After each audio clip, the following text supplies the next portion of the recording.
எல்லாருக்கும் வணக்கம். அ ஒரு கமெண்ட்ல வந்து பார்த்தேன் நானு. Death of credit card holder அப்படின்ற நம்ம அந்த ஒரு வீடியோல வந்து ஒரு நபர் வந்து கமெண்ட் போட்டிருந்தாரு.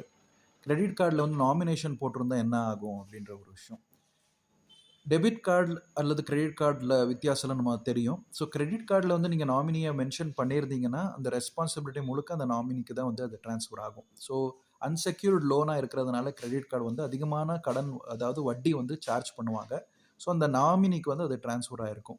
இன்கேஸ் வந்து அந்த தனிப்பட்ட நபர் வந்து கிரெடிட் கார்ட வாங்கியிருந்துட்டு, அந்த கிரெடிட் கார்டுக்கு அந்த பணத்த கட்டுறதுக்கு முன்னாடி வந்து பார்த்தீங்கன்னா, அவங்க இறந்துட்டாங்க அப்படின்ற ஒரு பட்சத்தில, அந்த நாமினிக்கு எப்படி நம்ம பணம் போகுதுன்னு சொல்லணுமோ, அதே போல தான் ஒருவேள அந்த தனிப்பட்ட நபர் கிரெடிட் கார்டு ஹோல்டர் வந்து இறக்கிறதுக்கு முன்னாடியே வந்து ஒரு லைஃப் இன்சூரன்ஸோ அல்லது டெர்ம் இன்சூரன்ஸோ வாங்கி வச்சிருந்தாரு அப்படின்ற பட்சத்தில, அந்த நாமினேஷன்ல வந்து அதிலயும் கூட இதே நாமினியே மென்ஷன் பண்ணியிருந்தாங்கன்ற ஒரு பட்சத்தில, அந்த டெர்ம் லைஃப் இன்சூரன்ஸ்லேருந்து வரக்கூடிய தொகை என்ன இருக்கோ, ஒட்டுமொத்த தொகை என்ன இருக்கோ, அந்த தொகைய எடுத்துக்கொண்டு வந்து பார்த்தீங்கன்னா, இந்த நாமினி யார் இருக்காங்களோ, அந்த கிரெடிட் கார்டு ஓனர், ஹோல்டருடைய நாமினி யாருக்கு போய் அந்த கடன் வந்து போய் டேக் ஆயிருக்குதோ, லிங்க் ஆயிருக்குதோ, அவங்களுக்கு வந்து இந்த தொகை வரும். அந்த டெர்ம் லைஃப் இன்சூரன்ஸ் ஒருவேள அந்த கிரெடிட் கார்டு ஹோல்டர் பண்ணியிருந்தாங்கன்னா, இதே நாமினிக்கு. ஒரு உதாரணத்துக்கு நான் சொல்றேன்.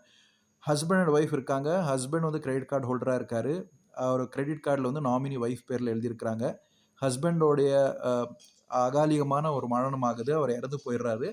அந்த டியூ டேட்டுக்கு வரதுக்கு முன்னாடியே வந்து இறந்து போயிடுறாரு. கடன் வந்திருக்குது. அந்த கடனுக்கு வந்து ஏத்த மாரி வட்டி வந்து சார்ஜ் பண்ணுவாங்க கிரெடிட் கார்டு கம்பெனி அப்படின்றப்போ, ஒருவேள அந்த ஹஸ்பண்ட் டெர்ம் லைஃப் இன்சூரன்ஸ் வந்து அவங்க போட்டிருந்து, இப்ப மனைவிய வந்து நாமினியா போட்டிருந்தாங்க அப்படின்ற பட்சத்தில வந்து அந்த டெர்ம் லைஃப் இன்சூரன்ஸுக்கு வந்து பணம் வந்துரும். ஸோ அந்த கிளைம் வந்து டெத் கிளைம் வந்து டெத் சர்டிஃபிகேட்ட ப்ரொடியூஸ் பண்ணிட்டு எடுத்துக்கலாம். ஸோ இந்த டியூ டேட்டுக்கு முன்னாடியே வந்து பார்த்தீங்கன்னா, இந்த டெத் சர்டிஃபிகேட்ட ப்ரொடியூஸ் பண்ணிட்டு அந்த கிளைம் ஒருவேள ட்ரான்ஸ்ஃபர் ஆகிற பட்சத்தில ஏன்னா 45 டேஸ் டூ 50 டேஸ் அந்த டியூரேஷன் இருக்கும் கிரெடிட் கார்டுக்கு.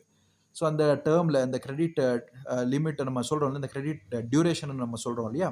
அந்த இன்ட்ரஸ்ட் ஃப்ரீ பீரியடுக்குள்ள வந்து பார்த்தீங்கன்னா, ஒருவேள டெத்தா இருந்துட்டு, அவங்களுக்கு வந்து இந்த இது வந்துருந்துச்சுன்ற ஒரு பட்சத்தில, அது டெர்ம் லைஃப் இன்சூரன்ஸோட கிளைம் தொகை வந்திருக்கு அப்படின்னா, அந்த நாமினி அந்த வைஃப் வந்து பார்த்தீங்கன்னா, அந்த கிரெடிட் கார்டு கம்பெனிக்கு அந்த மொத்த தொகையும் வந்து எவ்வளோ கடன் வாங்கியிருக்கிறாரோ அன்செக்யூர்ட் லோன், அத வந்து கிளியர் பண்ணிறலாம்.